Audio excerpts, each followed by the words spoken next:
Accidental tumble, just wisdom you don't want to miss. Now my pal Sal, take it away. My guest today on the Accidental Talmudist podcast is Hillel Fuld, a feisty advocate for Israel and the Jewish people. We cover a lot of ground. People talk about the PR battle that Israel is losing. In some ways, we're not losing it. We're being obliterated. And yet, Hillel is incredibly positive about our prospects, about what Israel has done, is doing, can do. We talk about concrete measures that Israel is taking and that we can take, connections to the historical, theological, emotional, moral history of Israel, how that's playing out today, how it's playing out in the United States.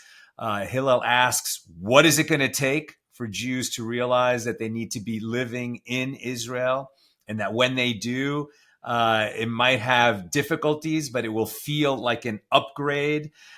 We cover humor, we cover Torah, we cover Talmud, and stories about Hillel's brother, Ari, who was an incredible hero of the Jewish people, a sad and yet uplifting story.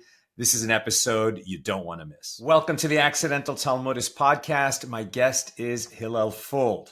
Hillel, before October 7th, was primarily known as a leading voice in the Israeli tech and startup ecosystem. He was a tech evangelist, a prolific blogger, and a consultant who helped Israeli startups go global. His brother, Ari Fuld, was tragically murdered in a terrorist attack in 2018, which had already given Hillel a personal connection to issues of Israeli security and resilience.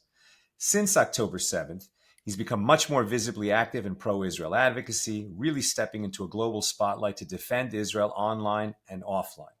He's been vocal on social media, appeared in numerous interviews, and faced some controversy, like the recent issue in Australia, because of his outspoken stance. But overall, he's combined his tech-savvy communication style with a strong advocacy voice, drawing from both his personal loss and his commitment to Israel's narrative. Welcome, Hillel. Your check is in the mail for that nice intro. So, I want to just talk a little bit of background. You were not born in Israel. How did you come to be living in Israel? So I was born in Queens, in New York, to a very Zionist family. I know that's a dirty word today, but it wasn't back then. Basically, my dad was a principal of a prestigious day school, and when I was in sixth grade, he got a sabbatical. I came to Israel for the year, and his contract was that he has to be principal for at least 3 years, after we come back from the sabbatical. And as soon as those 3 years ended, we were on a plane to Israel. And, this was 30 years ago. I was 15 years old, not an easy age by any means. Best thing that ever happened to me. Not an easy age to change, not just schools, but countries, languages. I mean, how much Hebrew did you have when you got there? So in sixth grade, when I was here for a year, you pick up languages when you're a kid much quicker. So I had Hebrew, but when I came back in 10th grade, I definitely wasn't starting from nothing, but I wouldn't say I was fluent and able to have social conversations, but I picked it up very quickly. And Israel, it's a very different kind of society from American society. There's always this incredible feeling, I think, when American Jews get there for the first time. Somehow it feels like coming home. It's a very different feeling to be surrounded by Jews everywhere you look, even if you grow up in a Jewish town, so to speak, like I did in New City, New York. It's a totally different kind of being at home when you get to Israel. Can you talk about a little about what it's like to arrive as a teenager into that feeling and some of the key differences between Israel and the U.S.? Sure. First of all, it's important to emphasize that what Israel was back then is not what Israel is today, right? When I came here, I like to joke, but it's not a joke. We couldn't get tuna fish in this country. You couldn't get orange juice. Movies came 6 months late. We were basically a third world country back then.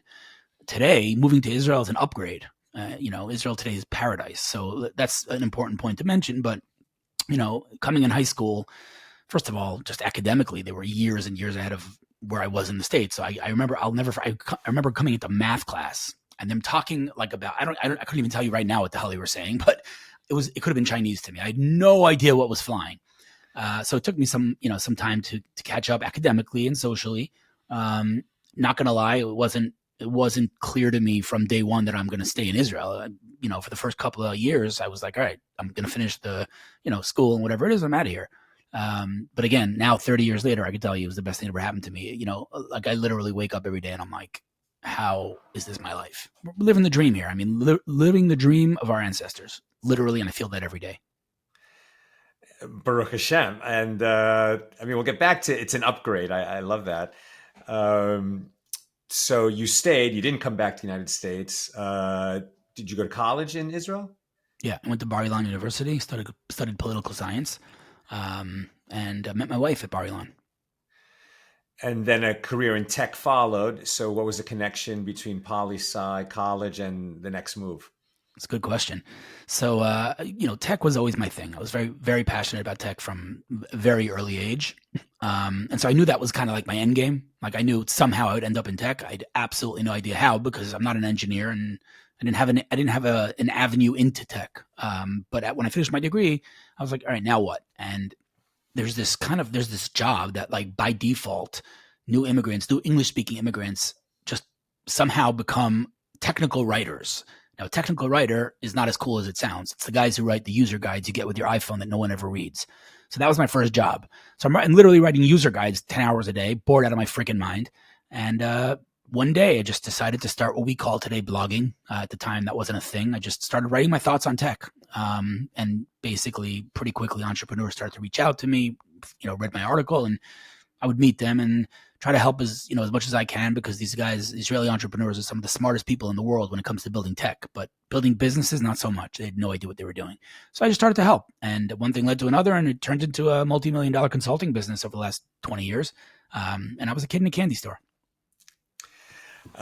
So at this point, I would imagine, even though you've been doing this on the Israeli side all this time, you're pretty familiar with the way things go down, in Silicon Valley. So if Israel is startup nation, maybe what's some key differences between how tech companies come up in Israel versus in the US? Yeah, so first of all, I'm going to push back on the startup nation thing, because it's true that when that book was written, Israel was startup nation. But today, because what's a startup? Startup is, a young company, a venture, and I build this thing, and it stops being a startup when it's, a multi-billion-dollar company. When it's a profitable company or a public company, it's not a startup. And so Israel's graduated out of startup nation. Now we're building multi-billion-dollar global companies.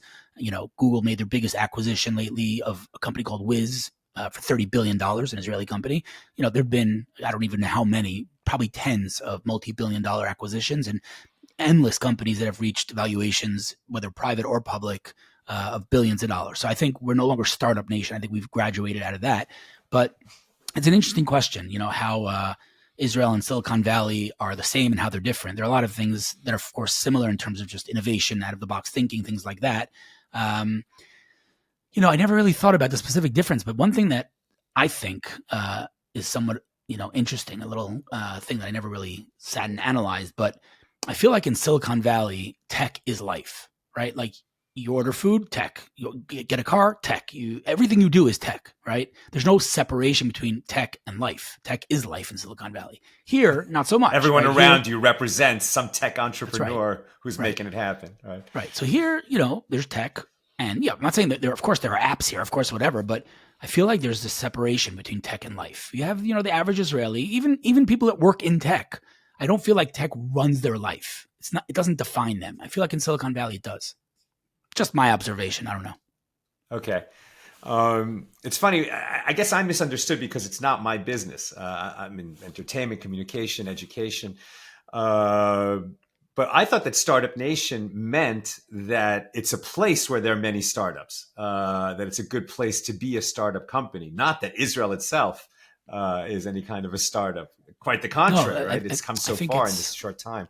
Right. No, first of all, that's a good point. I think most people think of Startup Nation as this incredible country that's building thousands and thousands of startups, despite how small we are and despite the region in which we reside, which is not exactly a friendly neighborhood. Despite that, Israel, produces so many startups, and that continues to be the case. But I think what's more interesting is some people call scale-ups, right? The larger companies that Israel's producing, and there are many of them. So I think it's an interesting point the way I don't think that that's how I thought of the word startup nation. I think startup nation means we're a nation that creates startups. Yeah. Okay. All right. So that was the context, let's say, that you were in, and helping these companies come up, connect, navigate, turning that technology into a business. It's a working business and working globally, right? So how did you segue from that role, which was public in its nature, but very business oriented, to something that is more what we call Israel advocacy? So first of all, over the years when I was promoting Israeli tech on social media, my followers didn't feel like I was promoting Israel. From their perspective, I was promoting tech.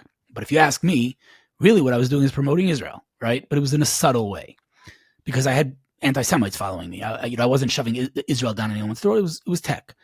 After my brother was murdered, it kind of pulled me into the conflict a little bit. And so I was a little bit more vocal about the conflict, but I was still a tech guy. But then October 7th, I threw away that mask, shut down my business, and realized that I have a unique opportunity and a unique audience in that, not necessarily because I have the most followers in the world, but because the people who follow me are, first of all, very influential, but more importantly, they're people that not many people have access to, meaning the tech world is predominantly liberal, aka anti-Israel, and they're not listening to Hasbara people. Like, they're just not.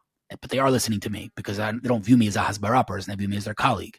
So I realized I have the ear of the tech world, and I need to capitalize on that and leverage that. So I sat and I defined my mission very specifically. It's not just Israel advocacy and let's just go fight, blah, blah, blah. No, it's very specific, very well defined, which is one component is being a source of real-time accurate information, right? Real-time and accurate, generally speaking, are mutually exclusive, because if it's real-time, I can't verify it. And if I'm verifying it, it's not real-time.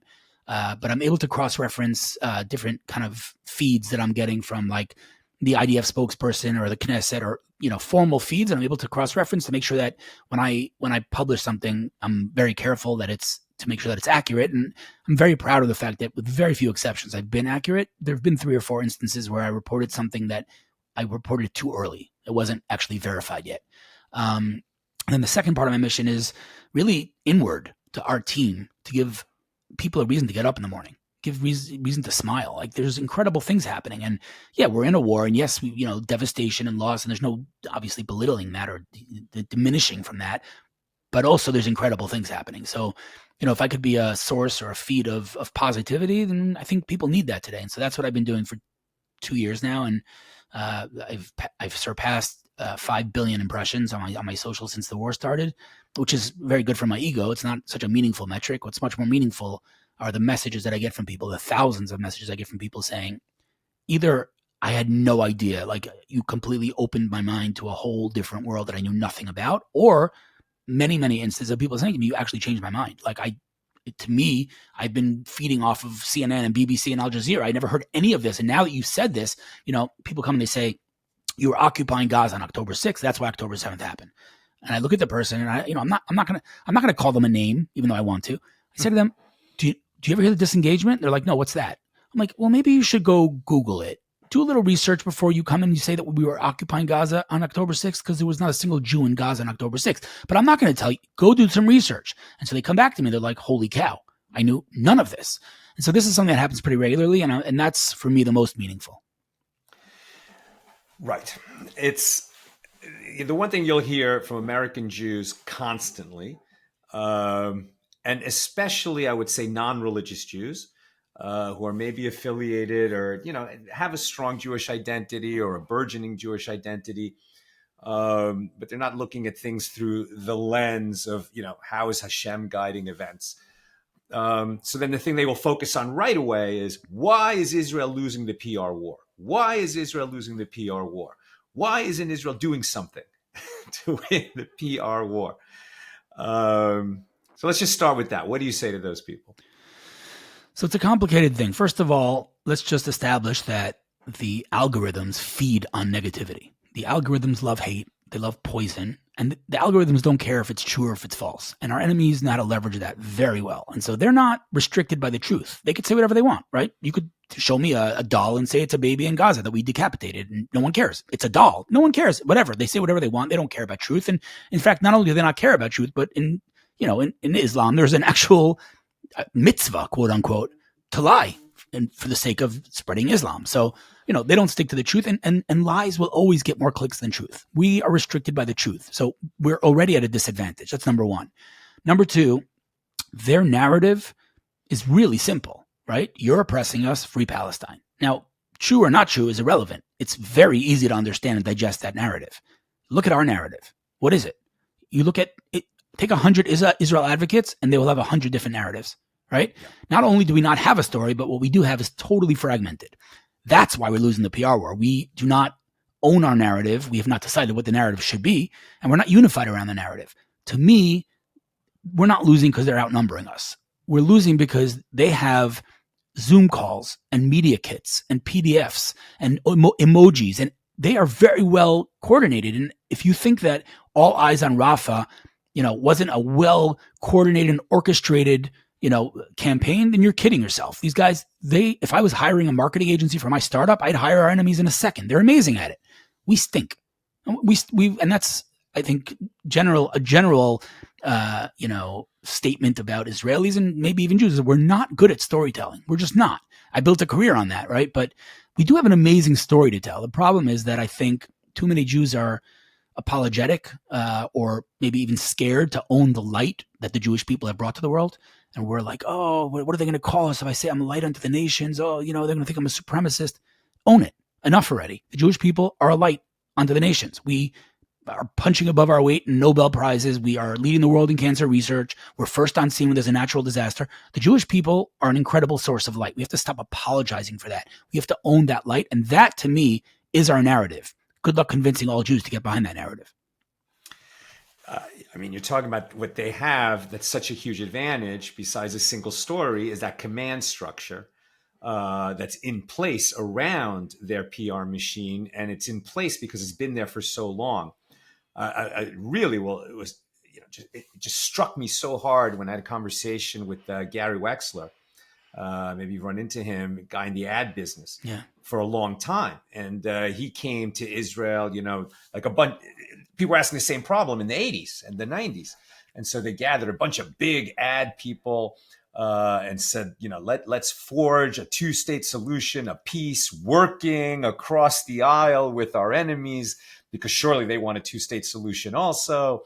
And together with the people who want peace on the other side, we will create a master narrative of peace that we can share with the world and bring the world into, and peace will follow.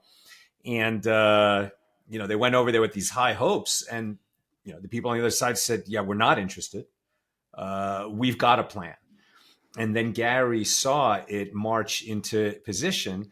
And it wasn't just a unified narrative coming out of, the pro-Palestinian forces, well-funded, directed, top-down, master control, one narrative being sold with a command structure, but also an actual plan. It's not a conspiracy theory to use those funds and resources to sway public opinion, starting in the colleges in America, and all this funding into the various gender studies, women's studies, color studies, age studies, whatever studies departments in America, promoting the idea that there's intersectionality and that all these various causes are going to be connected to any, colonized, oppressed people.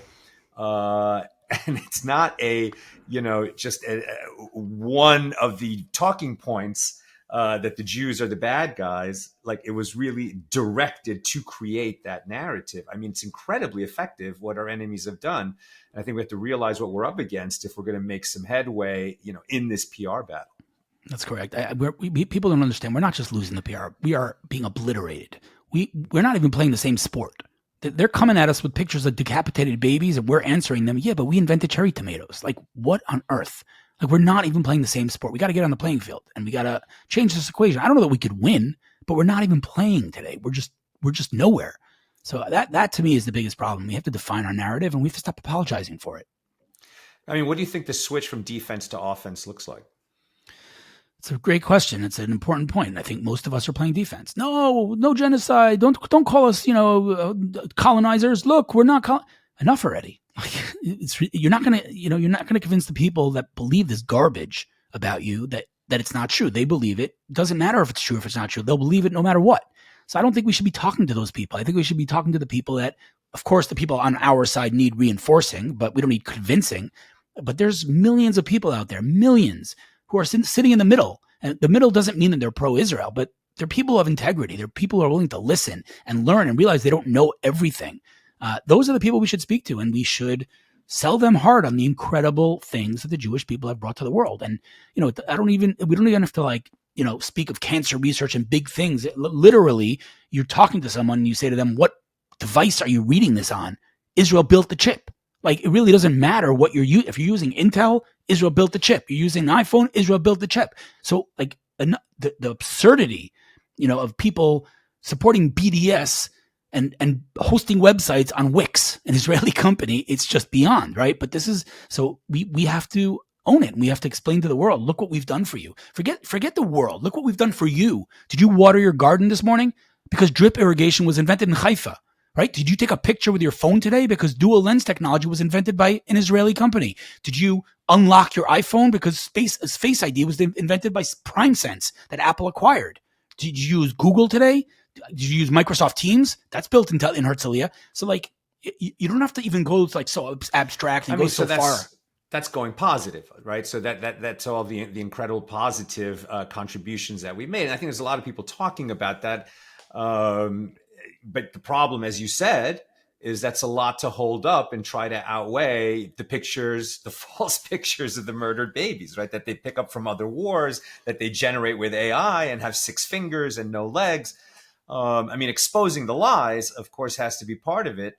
But I guess that's also difficult to get traction. I mean, I look at somebody like Shai Albrecht on social media, and with real sharp edge, cynicism, and quite a bit of sarcasm, but facts and videos and backing it up. And she shows over and over again how they lie. Yeah. But the problem is, who's her audience? I mean, is she reaching that middle, or is it just our side going rah rah? Right. No, it's a super important point. She's fantastic, by the way. But I do want to say, like, people have to understand that social media does not represent reality, right? Because again, the algorithms feed on lies and poison, right? And so if you just, scroll your TikTok feed or Twitter feed, whatever feed, you'll think like the whole entire world hates us. But that's not the reality. The reality is the vast majority of normal, moral, ethical people in the West understand there's good and evil in the world. And they understand by a simple, glance at a pro-Palestinian protest versus a pro-Israel protest. You don't have to be a rocket scientist to see which side's good and which side's bad. One of them, in one of those protests, you'll see American flags alongside Israeli flags. And the other one, they'll be burning American flags. So if you can't see the difference and you don't realize which side is good and which side is evil, then go check your moral compass. I mean, it's broken. Yeah, it's a fascinating aspect to this when you're talking about that algorithm and the impression that it creates for us, which can lead to joy or despair depending on the day. There is another player in that battle, right? And that's the tech company that's running that particular platform. It'll be interesting to see if TikTok really moves over to American control. I heard from a guy who was just getting involved when the Harvard situation was going, and the anti-Semitism at Harvard, and all the Jewish alumni got very activated. And one guy introduced me. Yeah, I had a conversation myself with a super high-ranking American military guy, now retired, but was in the at those meetings of the Joint Chiefs of Staff, and he talked about the difference between Chinese TikTok and American TikTok.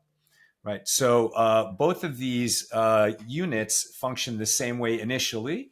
A person joins TikTok and it shows you dance videos, cat videos, whatever is most popular and most likely to hook you, as it's studying your reactions, how long you spend on this or that before you swipe, and then guides you to a corner of TikTok where you're going to be in a community where you're going to keep seeing videos of a certain group of people. So you feel like you're not among billions or millions, but some kind of a neighborhood where you get to know other people. And what unites you in American TikTok is that you are terrified and infuriated by the same things, right? So you're all angry at the same stuff. You're all scared of the same stuff, and you can bond over that. But the overall impression is that there's a lot out there to be angry at and terrified of. Yeah, Chinese TikTok snags you the same way. But when you end up in that neighborhood, what you're all agreeing on is that China needs more engineers. China needs more astronauts. China is paving the way to the future. Yeah. That's a weapon that is demoralizing the enemy. 100%. Listen, first of all, TikTok has some very good things too. For example, I discovered you on TikTok. I don't know if you know that. I found you on TikTok. Yeah. Whenever I used to watch your stuff, I still watch your stuff now on Instagram, but I used to think, what can I come up with a Jewish joke that he doesn't know? That's like my goal in life, to tell you a Jewish joke that you don't know.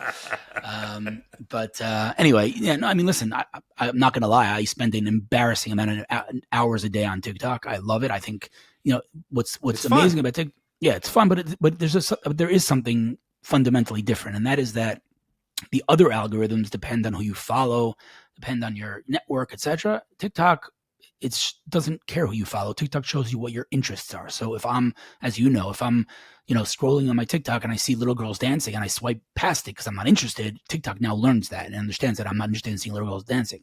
So my TikTok is perfectly tailored to my interests. I mean, literally, we got Israel stuff, we got NBA, we got some Family Guy, we got like stuff that I love, So TikTok, I happen to love it, but yeah, and now though, much more products. I mean, it's like every fourth or fifth video, somebody hawking a selfie stick. Yeah, that's true. They have to make money, right? Sauce. Yeah. But it really is extremely dangerous. Like you said, it's a weapon. And as long as we are aware that it's a weapon, then we're okay. But the millions of kids out there who don't think of it as a weapon and are being influenced deeply by TikTok to the point of praising bin Laden, like they've lost it, right. That's really scary. Yeah. Exactly. I mean, like it's like, to us, it's the most important thing, how people feel about Israel, what's going on with Israel's survival, the safety of the Jewish people. So there's 9 billion people in the world. Like, truly, most of them could care less about Israel, about what's going on in Israel. They've got their own problems, and that's a positive in the sense that that's a huge untapped middle, that sort of help us in the future. But there are other players in that space who benefit from keeping us divided amongst ourselves, divided against our enemy. There's actual financial benefit to people. Like you said, I mean, they're selling controversy, they're selling fear. So they really could care less who wins as long as we are at war. That's right. But people have to realize, I don't think most people understand this. TikTok shows me what it knows I'm going to engage with. Right. So it'll show me obviously a ton of pro-Palestinian stuff that gets me all, worked up. And they're showing the other side the exact opposite. Right. They want to keep you hooked in. So they're showing you things that they know will anger you or will have an emotional reaction, but that's tailored for you. And then the other side gets the exact opposite. I don't think most people understand that. So I'm seeing tons of hate towards the Jews, but the Jew haters are seeing tons of amazing things about Israel. That's what the algorithms do. And let's be honest, from a business perspective, genius, absolutely genius. I mean, this really is the old joke. It's been told many times in different contexts, but the two German Jews, right, sitting on a park bench in Berlin in the 1930s, and one of them's reading the Yiddish paper, the other one's reading Der Stürmer, and the first one says, "How could you read that garbage?" He says, "Garbage? What are you talking about? When I read the Yiddish paper, all I hear is that we're getting beaten, we're getting provoked, we're getting fired, there's lists against us, we're getting deported. When I read Der Stürmer, we run the banks, we run the roads, we run the airplanes, we're in control of everything. The news is much better." I think I heard that joke from you on TikTok. I mean, I assume you're going to laugh at me that I'm even asking this question. You've heard the joke about the not cooking meat in milk, right? I believe so, but go ahead. Really? You don't? Oh, come on. Am I No, about I'm to saying tell my you? audience hasn't heard it. I'm inviting you to tell it. So God says to Moses, don't cook a calf in its mother's milk, right? And so Moses says, oh, really? So we need like 2 dishwashers? He said, no, just don't cook it in the milk. So Moses says, oh, so we should wait 6 hours in between meat and milk? He says, no, just don't cook it in the milk. He says, so we should wait 3 hours? So God's like, do whatever the hell you want. And here we are, right? No, I had a conversation yesterday with a rabbi here in Beit Shemesh. I often think about this. Like if Moses came today and just walked into like an average Jewish home and looked at the things that we did in the name of Judaism, what percentage of the things that we do would Moses look at and say, you're ridiculous? I didn't intend for any of this. In my opinion, I'm talking like 80 to 90% of the things that we do is not, listen, I'm not saying it's a negative thing. We're doing more Why to say guard ridiculous? ourselves. Moses might say, wow, look at all these nuances that you've discovered over the millennia where you can express your love of God. Right. But when you turn the nuances or the extras into the main, then as my father likes to say, you're putting the emphasis on the wrong syllable. I thought you'd appreciate that. I do, especially right now. I teach my daily Talmud class, my Daf Yomi Shir, and we're working our way through the entire Talmud. And some parts are easier to teach because, there's other rabbis who went to yeshiva and have huge online followings of everybody has a long beard and everybody speaks the jargon of the Talmud. I'm the one who's providing Talmud classes actually in English and translating and explaining all the jargon as needed so people can follow it. Some tractates, it's so much easier to be inspiring. We're talking about spiritual matters and, either the internal battle or, how we do things in a Jewish way when it comes to anything from contracts to going to the bathroom. But right now, we're doing day after day after day of the technicalities of how offerings were brought in the Holy Temple and what would disqualify an offering based on if it's the blood applied properly to the corner of the altar or the side of the altar, above the middle of the altar, below the middle of the altar. I mean, it's not easy. But what's fascinating to me about it is that the sages who were debating these laws and really figuring out exactly what could disqualify an offering were figuring that out hundreds of years after the Second Temple was destroyed. The actual priests, the Kohanim, who were were doing the sacrifices for 1,200 years, did not have the benefit of these rulings. I mean, they managed, right? They learned from the priests before them exactly what they do. They brought the offerings for all those centuries. But so much of that body of law was developed after it was no longer possible to apply practically. It's so Jewish. It's a very interesting that we could talk about this for 4 hours. I just think first of all, the Talmud is probably the most misunderstood book. I don't know if you call it a book, but most misunderstood thing in the world. I'm sure you've seen this. It happens to me probably once a week where someone comes and quotes some random Gemara somewhere that says some ridiculous thing that is clearly, obviously not meant to be taken literally or, mean anything practically. And they're like, look, the Talmud says that. And it's like, dude, do you know what the Talmud is? Like, stop it. But this is something that they use as ammunition, unfortunately. Right now, talking about the Talmud becomes hyper relevant to Israel advocacy, Jewish advocacy, because there's the Talmud accusations. This has been going on for a long time. And I always talk about, you're talking about what the Talmud says. The Talmud doesn't say anything. It's a record of thousands of voices over millennia arguing with each other about what the law says. And it's like saying that, you take one evil character, Iago, in a Shakespeare play, who says something wretched and advocates for murder, and say, well, Shakespeare says that we should kill, so-and-so. Exactly. There are good analogy, actually. I like that. Let's get a little bit personal. Could you share the story of Ari and how that affected you, your family, and the nation? Sure. So we're 5 boys. Ari was the one above me in the lineup. And he came to Israel before the family. He came here and volunteered for the IDF, climbed up the ranks of the IDF, got out of there, finished his service, continued with reserve duty, climbed up the ranks there, got his exemption papers, whipped them up, and continued to volunteer. he conquered this land like old school warrior. He was a very unique person for many reasons. He was a 4th degree black belt in karate. He was a big dude, really big dude. Very, very passionate about Israel, very, very passionate about Torah, very, very passionate about the people of Israel. So that was his life. About 8 years ago, the day before Yom Kippur, he was shopping for his family in a place called the Gush Junction, which is 15 minutes outside Jerusalem, which, by the way, there was a terrorist attack yesterday. He was on the phone, talking to his wife or whatever, and some Arab kid came from behind him and stabbed him in the neck, and he got him in the main artery, at which point Ari was basically clinically dead. But miraculously, he was able to run after the terrorist, jump over a wall, get down in shooting position, and shoot the terrorist when he was just inches away from his next victim, who was a woman named Hillel. Hillel had a falafel stand there, and she had just served the terrorist falafel for lunch, not knowing, of course, that he's a terrorist. And, he was basically running after her to murder her, and Ari prevented that. He shot the terrorist. He didn't kill him, but he saved her life. He saved Hillel's life in his last breath.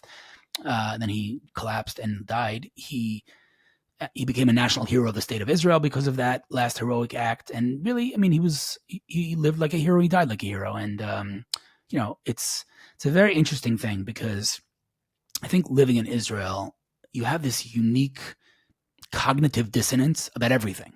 You're conflicted on everything. It's like, of course we want peace. We don't want a war, but do we want this war to end the wrong way? It's like, so do we want the war to continue? We want the war to stop? Like, we have all these internal conflicts, right? And this is a good example of that, because on the one hand, obviously terrible tragedy, personally, the family, a horrible loss. On the other hand, if I told my grandmother in Auschwitz that her grandson would be a national hero of the state of Israel, like, unbelievable pride, right? Even the fact that Ari's terrorist was let out in the hostage deal, right? So how do you feel about that? It's horrible. Of course it's horrible, right? But on the other hand, the fact that he got out enabled hostages to be reunited with their families. So in a weird way, Ari, even after his death, is saving lives, right? So again, terrible that he got out of jail as a terrorist, but also Ari's saved the hostage and enabled them to reunite with their family. So it's this constant, cognitive dissonance and conflict. But the reality is, his legacy, stories, again, we're 8 years later and I still hear stories probably once a week, if not more, of people that say to me, like, he changed my life. Like, people say to me, I became religious because of Ari. I moved to Israel because of Ari. I became Jewish because of Ari. And I say to them, oh, you were close friends? They're like, no, I never met him. I'm like, what do you mean never met him? So you spoke on the internet? Nope, never spoke to him. What? He impacted millions of lives through his work, through, social media and Torah and everything that he did. But I'll share something with you, which is really unbelievable, really unbelievable. So let me just tell you a quick overview of Ari's life. So I told you he came to Israel by himself. He conquered the land. That's what he did. Okay. That's one. Two, I would wake up in the middle of the night and he'd be on Facebook arguing with some anti-Semite. The dude did not sleep. Like he did not, I don't know when he slept. He didn't sleep. That's two. Three, he was very, very passionate about davening, about prayer. So you could see, many of his videos online, he's, yelling Shema Yisrael, Hashem Elokeinu, and he was very, very passionate about that specific prayer, and also very passionate about the mitzvah of tzitzis, of fringes. And again, many, many pictures and videos of him on the internet with his talis on his head, and that was his thing. So just to reiterate, just to repeat the things that we just said. So he was a warrior who conquered the land. He was deeply passionate about davening, prayer, about Shema, about tzitzis, and he didn't sleep. Okay. So get this. So after he was murdered, so when he was born, my parents, Ari wasn't a very common name. Aryeh was a common name. And people thought that Ari was just a shortcut for Aryeh, but it wasn't. Ari's name was Ari. And so everyone said to my parents, at the time, where'd you get that name from? Why'd you call him Ari? And they're like, we just liked the name. We didn't think too much of it. After he was murdered, they opened the Torah and they're like, where did we get that name from? And I'm going to read something to you that's, hold on to your chair. So it says the word Ari twice in the whole Torah, both in, I believe, Parshas Balak, if I'm not mistaken. Pretty sure it's Balak. Two times it says it. The first one, it says, Kara shachav ke'ari. I'm translating for your audience. They crouch, they lie down like a lion, like an Ari is a lion, like the king of beasts. And it says, Kara shachav ke'ari uchlavimi kimenu mevarechacha baruch v'orecha arur. That's the pasuk that mentions the word Ari. Now, if I asked you, define lion, define what a lion is, you would say, king of beasts. You'd say strongest animal. There are many things you could say about a lion. Rashi, the commentator on the Torah, Kara shachav ke'ari, kitargumo, like Onkelos, which is another commentator on the Torah. How does he define a lion? Yityashvu be'artzam bekoach uvigvura. They will settle their land with strength and might. Like, what? That was Ari, right? But that's nothing compared to what I'm about to tell you. So that was the first thing, that he conquered his land. Then, the second time it says Ari, Hein am kilavi akum v'cha'arit nasa lo, a people that rises like a lion, leaps up like the king of beasts. And what does the Torah say? How does it describe a lion? Lo yishkav ad yochal teref. He doesn't sleep until he consumes its prey. A lion doesn't sleep until he consumes its prey. Again, weird. But then Rashi goes and just blows my brains out of my head. You ready for this? Sit down. It says, Heinam kilavi akum, Rashi. In the morning, they overcome kilavi v'chari, like a lion, lachtof et hamitzvot, to grab the mitzvos, to grab the Torah commandments. Now, as you know, 613 Torah commandments. Rashi could have named any of them. Which Torah commandments does Rashi name when it describes an Ari? I'm reading to you word for word. Lilvosh talit, to wear the fringes, likro et shema, to read the shema, ulaniach tefillin, to pray. Wow. That's what Rashi says. My parents were like, what the bloody, like, it's his literal biography. Like, twice it says his name in the Torah, and it literally describes his life. So, they say that like a parent has like a prophecy when they name their kid. I don't know about that, but this is, you can't deny it. It's crazy. Yeah, they did. It's wild. So Ari, he was a remarkable man. He accomplished, just an insane amount in his short 46 years on this earth, but he left a very strong legacy on many fronts. Today, he would be at the front lines fighting the lies. He had a no tolerance policy for lies. Like when the rest of us, they want to call it the West Bank, call it the West Bank. What's the big deal? Ari was like, no. We're not going to call it the West Bank. We're going to call it what it is. It's called Judea and Samaria. People are like, the Palestinians. No. There's no Palestine. There's no such thing as he didn't tolerate the lies, and when other people, speaking for myself here, just time we get tired. Like I'm writing an article like, okay, I know that there's no Palestinian people, but I'm going to call it Palestinians because I'm going to start explain. I just call it Palestinians. Ari was like, no. You stick to the truth, because if we don't stick to the truth, how can we blame the world? Right. So that's a made up identity. So he would call them what? Arabs, Gazans? What would Arabs. Them? Yeah. Arabs. And so he just had a no tolerance policy for that. And, he fought literally day and night for his people. May his memory be for a blessing. And I'm sure that his neshama has such a good neighborhood up in the world of souls. We say he should have an elevation. He's super elevated, penthouse or a mansion on a hill where he's learning Torah. And let's talk about that a little bit, because, this is something that Americans love to opine on, from their cushy chairs here, whether, the religious Jews in Israel are getting some kind of a free ride if they're learning, 18 hours a day rather than serving. They also don't seem to know that there's a lot of religious Jews who are serving. It seems to be in the news a lot today, the nation considering ending the exemption for all religious Jews or some religious Jews. Why don't you fill us in a little bit about this? Sure. So first of all, very important point. Very important. We have to differentiate. I don't like these artificial, categorization, but the reality is there's religious Jews and there's Haredi Jews, ultra-Orthodox Jews. They're not the same. In fact, if you look at the amount of religious Israelis that were unfortunately killed in the war or serve in super senior positions in the IDF, we're punching way above our weight. So religious Jews serve in the army and serve in serious positions. Haredim, ultra-Orthodox, who live a Torah life in that they literally dedicate their lives to Torah, that's a whole different, part of the population. And historically, when, Ben-Gurion went to the United Nations and claimed rights to this land, he showed the Tanakh, he showed the Bible. He said, this is our land. Look, in the Bible. So even Ben-Gurion, what? It's ours, right. That's right. And even Ben-Gurion, who was by no means a religious man, he was pretty anti-religious, he understood that we deserve this land because of the Torah and because of our heritage, because of our tradition. So he said, we're going to, as a Jewish state, fund certain Torah learning. We have to continue to preserve our heritage, because for thousands of years, we didn't have the IDF. All we have is the Torah. So we as a Jewish people, as a Jewish state, need to fund that. And so he allocated a certain amount of money budget to supporting those who dedicate their lives to Torah. But the number was microscopic compared to what it is today. And so it's ballooned up. And now we're talking about hundreds of thousands of people who don't serve in the army. So it's become a problem. But it's also a very nuanced thing. And this is, again, something that social media doesn't enable you. No one likes nuance. Everyone likes black and white. But it's not a black and white issue. It's a nuanced issue because, you can't really put Haredim into one. There are Haredim who sit and learn 18 hours a day. They actually do dedicate their lives to Torah. And then there are people who are like, yeah, I'm going to get out of the army. I'll go work. I'll whatever. I'm Haredi. I'm wearing black and white, but I'm not really learning. Those people, the second group, the latter, they absolutely must put on a uniform. Like, I don't buy the whole, no, we grew up in a Haredi world and we're sheltered. I can't send my kid to the army. Bogus. Like, if your kid, by going to the army, is going to, be exposed to things that are going to ruin his education, then you didn't do a very good job educating your kid. Let's just say it as it is, right? So, if you're Haredi and you're not dedicating your life to Torah, get the heck into a uniform. In my opinion, if you're sitting and you're learning Torah, like authentically, you're actually learning. I don't care if this is sometimes people say, oh, the geniuses. I couldn't care less how intelligent you are. It's not about ability. Right. It's sitzfleisch. That's right. If you're sitting and learning Torah, I believe that the Jewish state should fund that.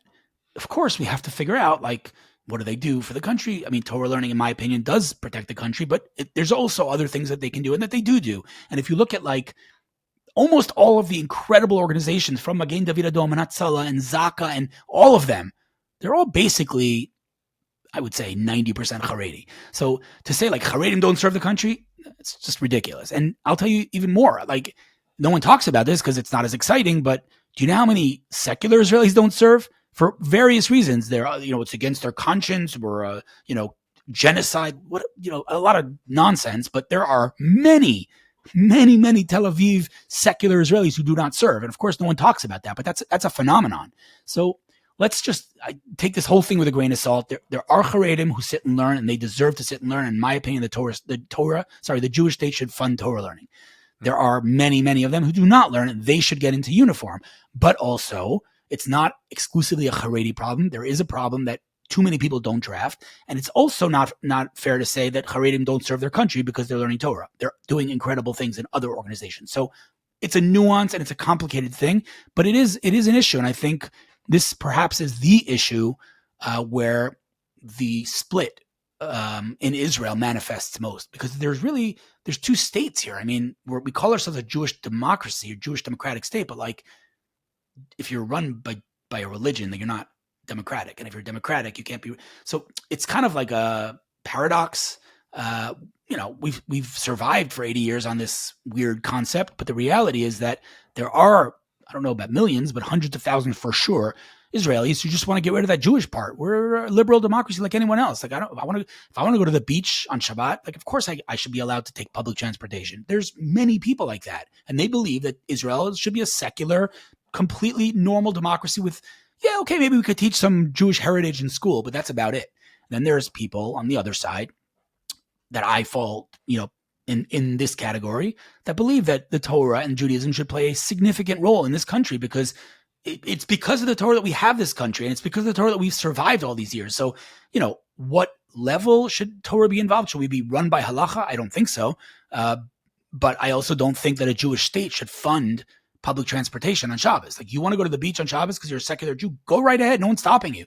But for the Jewish state to fund the desecration of Shabbos, something's wrong there. So in my opinion, we need to maintain the Jewish nature of this. But I think that this issue, the Haredi issue, is it's the issue where like the whole thing manifests and it's super explosive. So, time will tell, but things are moving on that front, and we gotta make sure it doesn't split the country.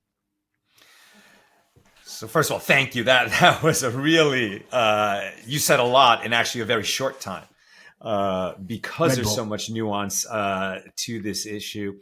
I like to say we're very ancient people, and you're not going to get an ancient people bottled up in a few types that are easily recognized and categorized and labeled.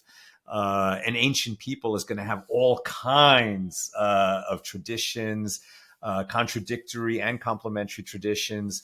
All kinds of characters. There's no such thing as the stereotypical Jew. There are stereotypes in the entertainment industry that are being sold to the world as what Jews are.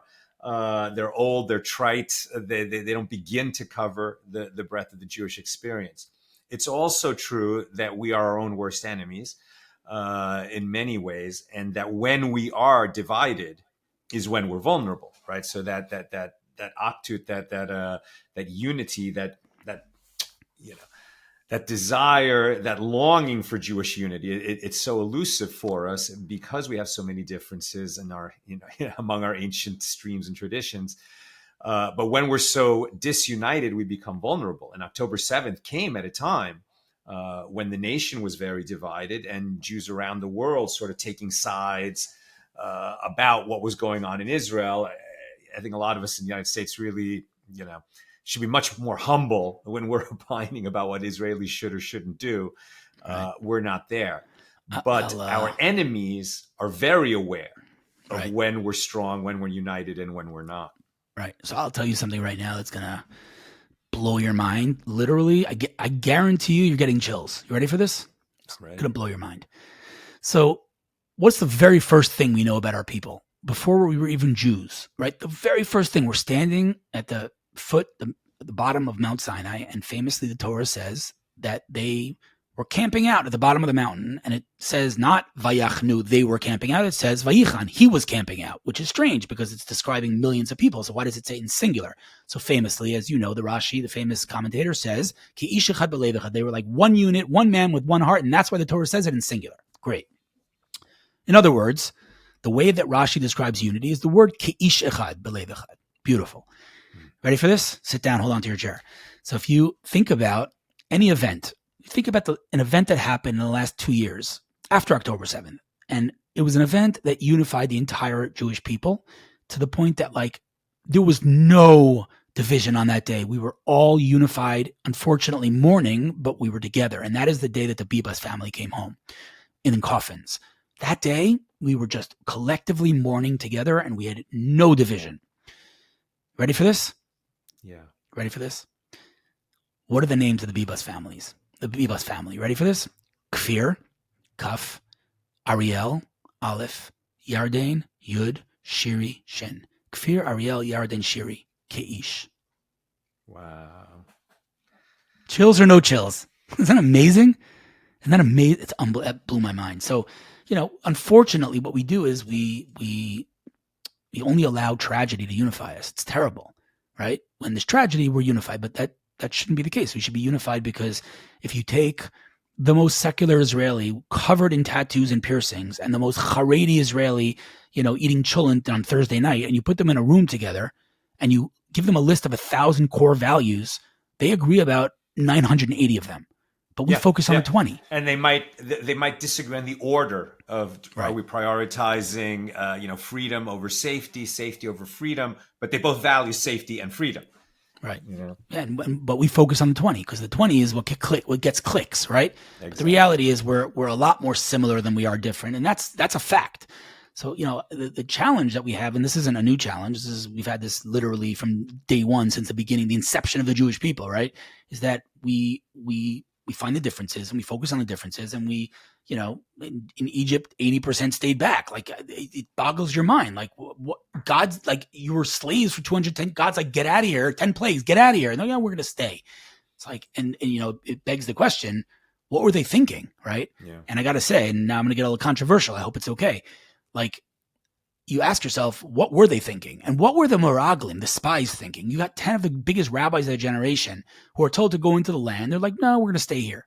Well, what was the justification there? I don't know if you've ever asked yourself this question. What was the narrative of those 80% of the people that stayed back?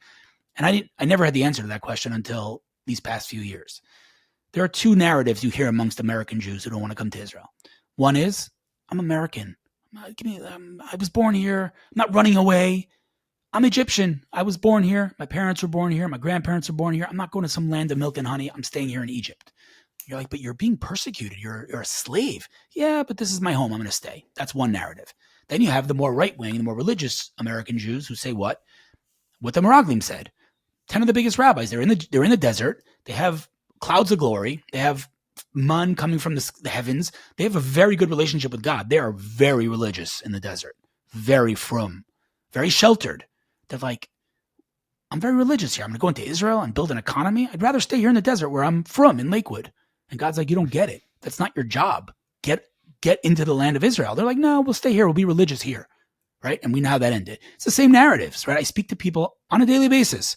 It's one of those two narratives. Either someone says, I'm coming to Israel. It might happen tomorrow. It might happen in a year. Or I don't feel it here in Boca. I don't, in Teaneck, it doesn't affect me. I'm good. I'm comfortable here. Like, I spoke to someone yesterday in Lakewood, and he said to me, he's like, my heart, I would love to come to Israel. He's like, but I'm not going to do it. I'm like, because I'm comfortable here.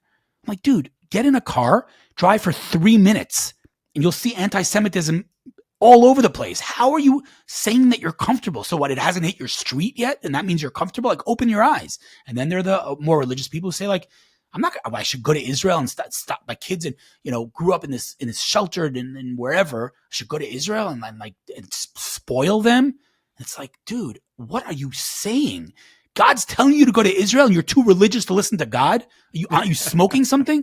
But it's the same narratives. And it's just like, it boggles my mind. Like, I speak to my friends and I say, like, if I put a gun to your head and I said to you, get on an El Al plane in 1 hour from now, or I'm pulling the trigger, all of the questions that you have of how am I going to make money? I don't know Hebrew. Where am I going to live? What schools? All good questions. But if you had a gun to your head, they disappear and you'd come to Israel and you'd make it happen. You'd make it work. So if you're not getting on a plane, that presumably you don't believe that what's going on today is a gun to your head. So what is? Because it seems to me that if I told you 5 years ago that in 5 years from now, in the United States of America, half of Congress would be anti-Semitic, Jews would not be allowed to walk around campuses. You can't walk in the streets of New York with a Magen David. Jews are being harassed and assaulted and murdered and burned alive in the streets of the United States of America. You would have told me, stop smoking whatever it is you're smoking, because that's never going to happen in America. And you would have told me, and if it does happen, I'm not sticking around. That's the writing on the wall. I'm getting out of here. And here we are. And I say to my friends, what is a gun to your head if not this? What hasn't happened? Oh, it's not Europe. It's not the same. Really? Really? It's not the same. Because I spoke to my great aunt who survived 3 camps. And I said to her, Aunt Olga, you saw the anti-Semitism before the Holocaust. You see what's going on today. What are your thoughts? She said 2 words. The same. That's what she said. If you go down the list of things that happened to German Jews before the Holocaust, almost none of them have not happened today. Basically, the only last thing that hasn't happened is that anti-Semitism hasn't become institutionalized, legislated yet. By the government. Yeah. But, I mean, who just won the new mayor of New York? I mean, it's becoming institutionalized. It's crazy.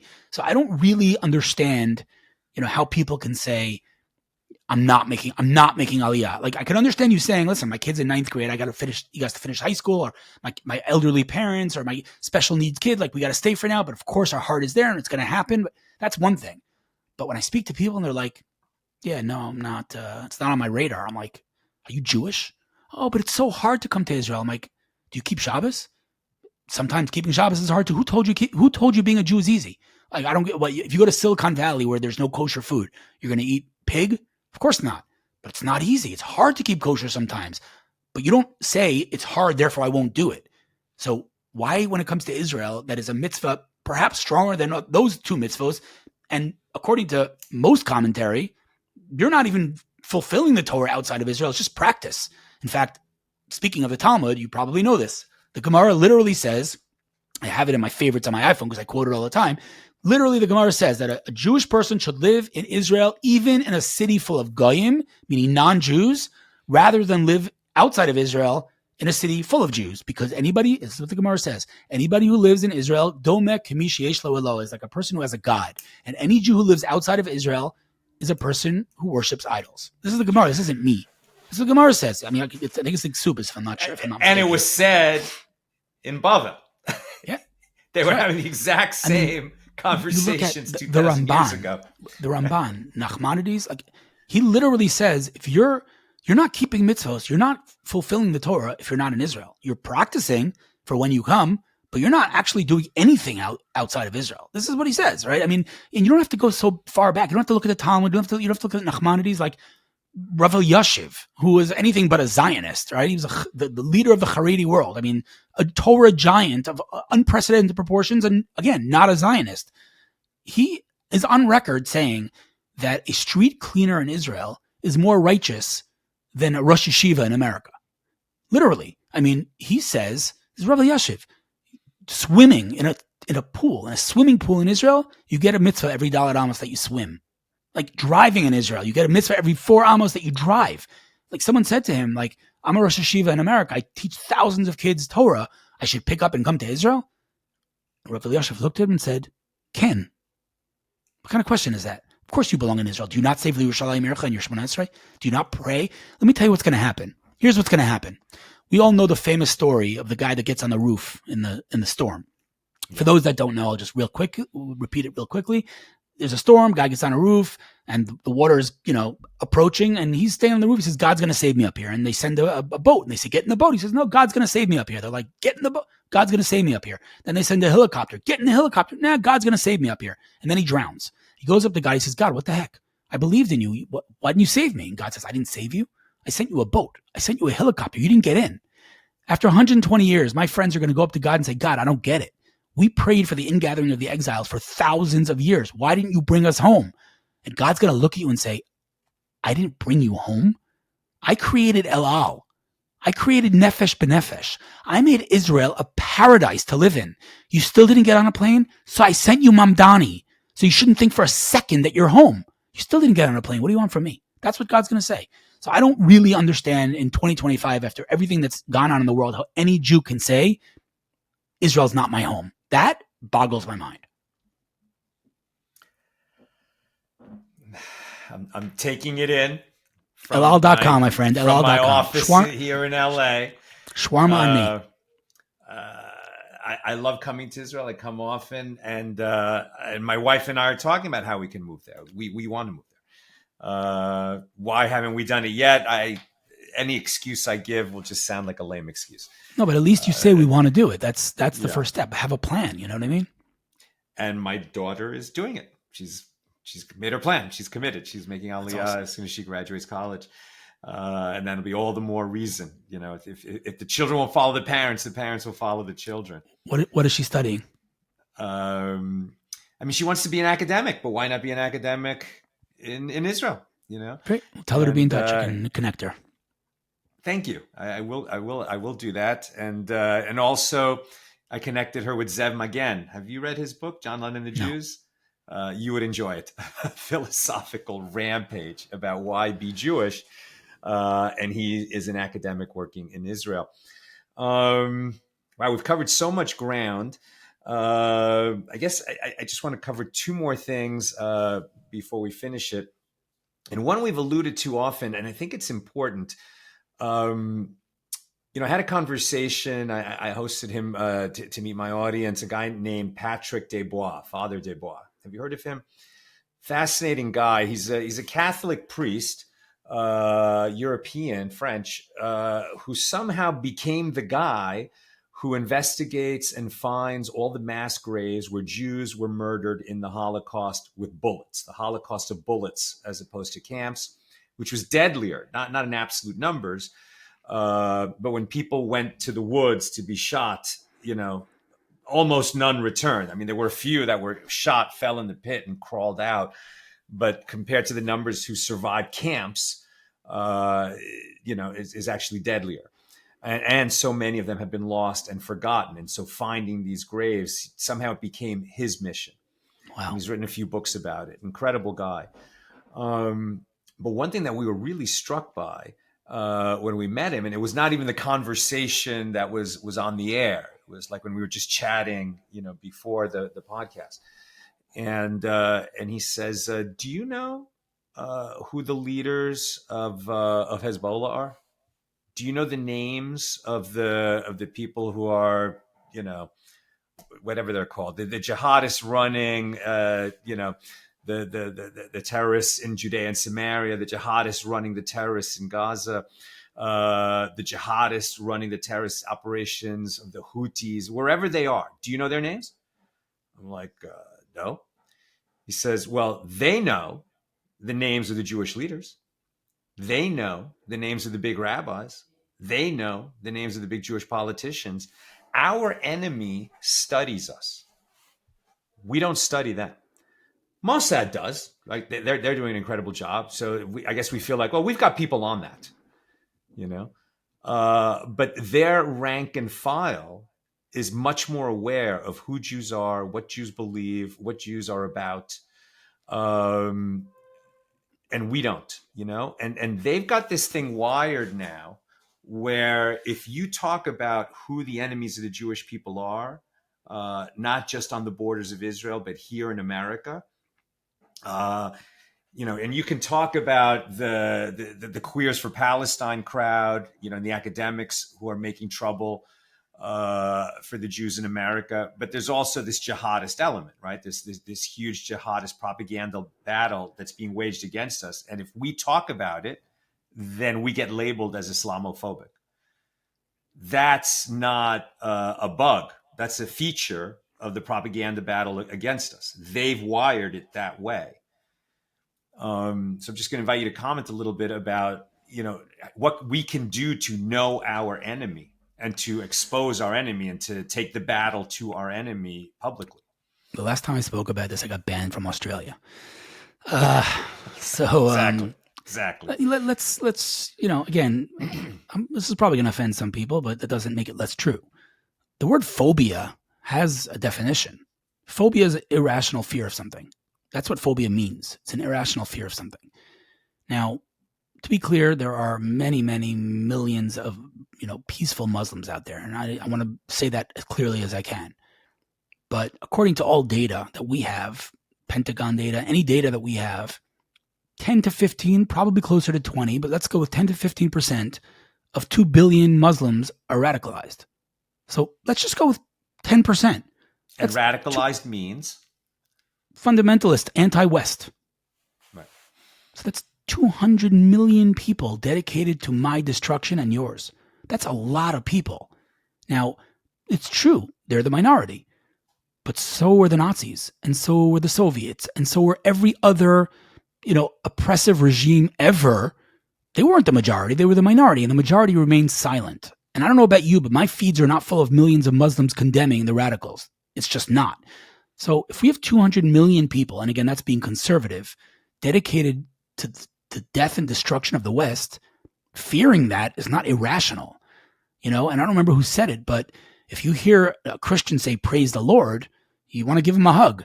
You hear a Jew say, Baruch Hashem, great, here's a l'chaim, right? But when you hear a Muslim, what do they yell before they blow themselves up?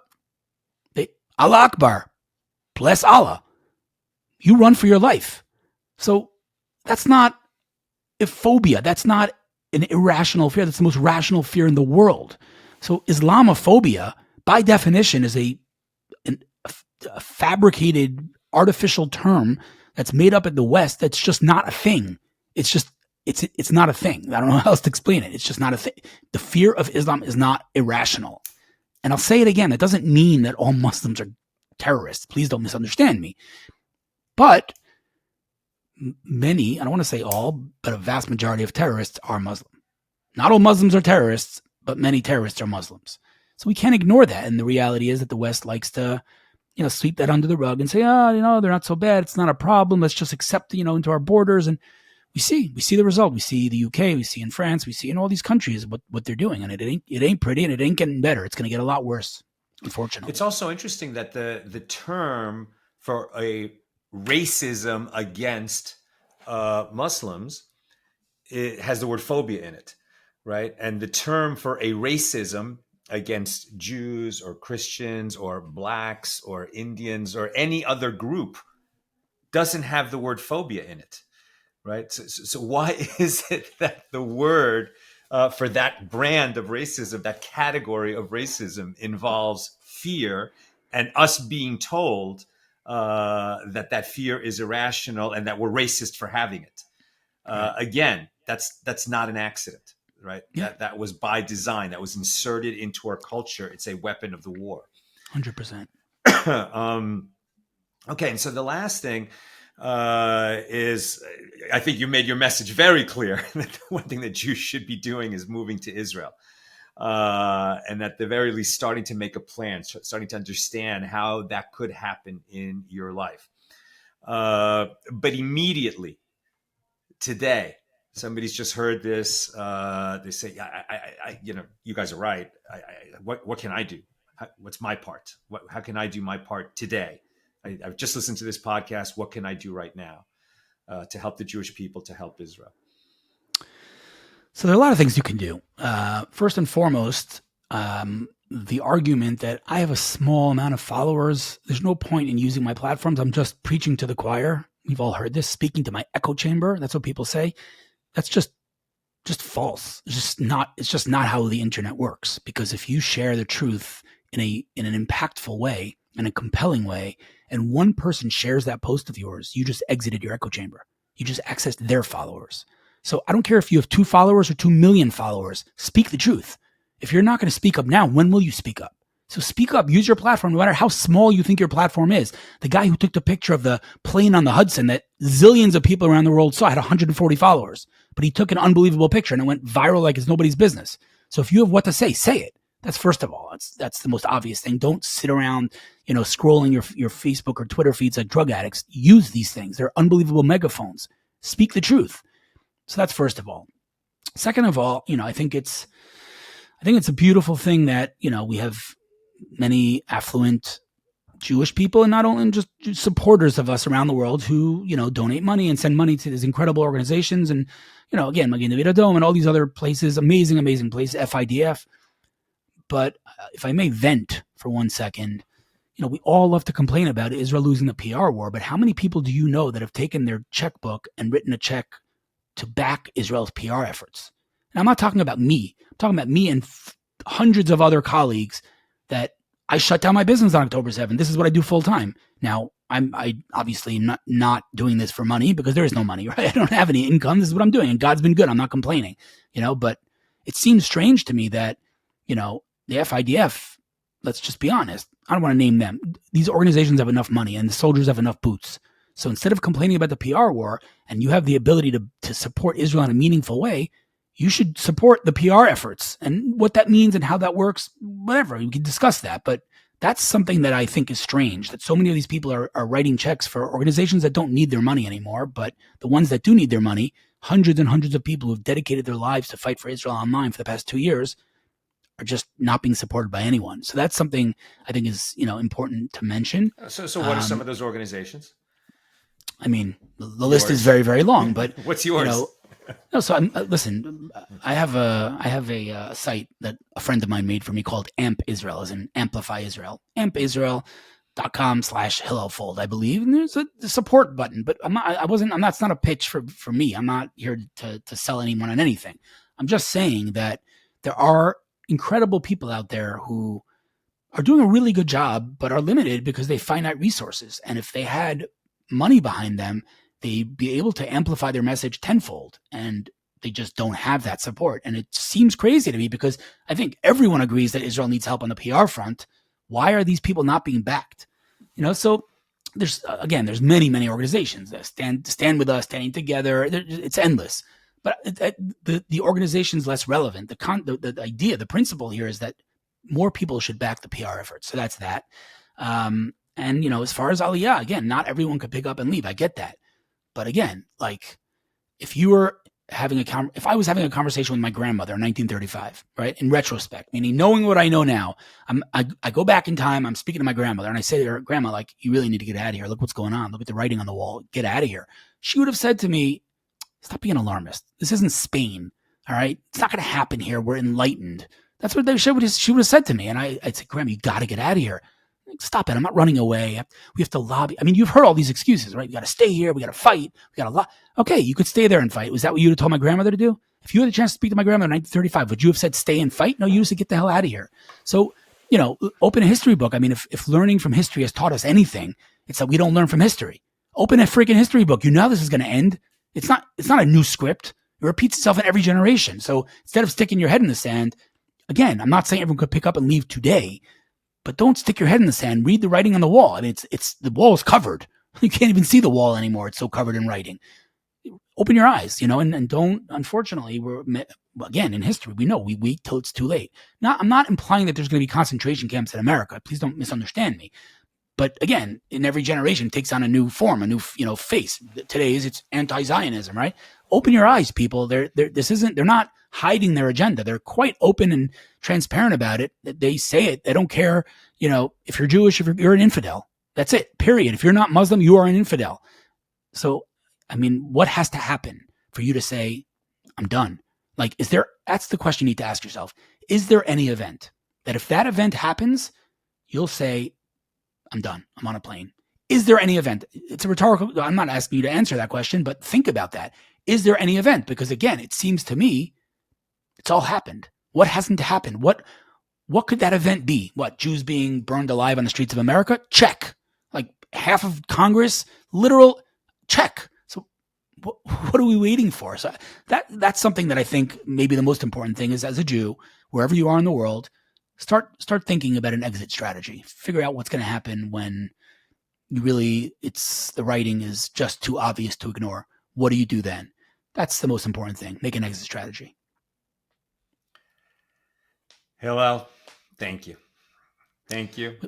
It's been an incredible conversation. I have to tell you, man, in a dark world, in a sad and angry and devastating world, your humor brings light to my life. So keep doing what you're doing. Thank you, brother. And I could do it from Israel, right? Somehow Yes. There's a You way have to the tell internet Jewish here. jokes in Israel. You have the internet here, yeah. Apparently there's an internet in Israel as well. Wow.